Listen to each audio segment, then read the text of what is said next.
The Pride Marching Band showcased their support for a fellow Texas A&M University Commerce student that was seriously injured earlier this month. On September 10th, Amber Johnson, a mellophone player in the university band, was struck by a vehicle while on the crosswalk near Whitley Hall. Suffering from serious injuries, the 18-year-old was then transferred to the hospital where she is still recovering. Yeah, it was just a shock, because that's something that you don't really expect. You know what happens, but you don't expect it to happen to one of our people, We saw all the cops and all the helicopter and stuff. And so we parked at CVS and we kind of just ran back there, and then eventually somebody let us into Whitley. Yeah. The person I was with was Garrett, and he knew her room number, so he ran up there.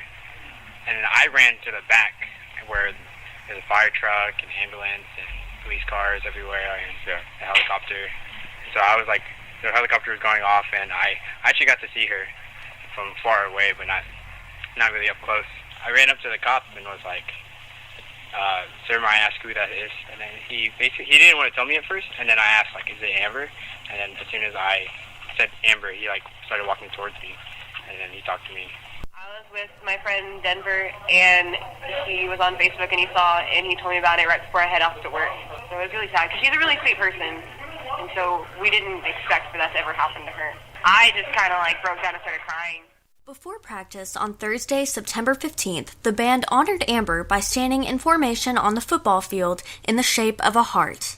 I think it's in times like these where you feel alone, kind of, especially if you're in a hospital for a real long time. You have your parents there naturally, but then when you see that a group this big actually cares, it means a lot, I think, at least.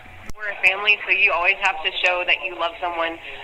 We're always there for each other. Even if there are difficulties going on in life, we're a family. We back each other up. We care about one another, and we're always going to be there for each other throughout the rest of our lives. And that's the family that we're in.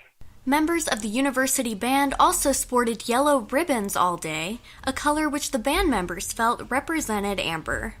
Yellow, because her nickname is Tweety Bird, because she makes a little Tweety sound, and so we all wore yellow because of that. Her nickname was Tweety Bird, because she's kind of like a small girl. She's always very positive and upbeat. I've never seen her not smile. She's always smiling, and that's just what the nickname they gave her, Tweety Bird. While the tragedy certainly devastated Amber's friends in the marching band, it also raised awareness about crosswalk safety.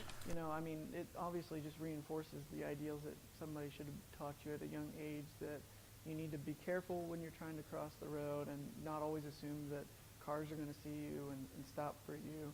But, it's obviously awful that, when it does end up happening. I think we need to be safer crossing roads. We need to watch out, but also, there's a lot of dangerous drivers out. So, I feel like we need to actually, I know a lot of people just walk out and don't really pay attention because it's a crosswalk, but I feel like we actually do need to look where we're going. Amber Johnson's accident certainly shook students on campus, especially leaving a lasting impression on those close to her. We want her family to know we're there for them as well. Because the family atmosphere reaches just past us. It reaches to everybody else's family as well. From Commerce, Texas, I'm Allie James, Maine Media News.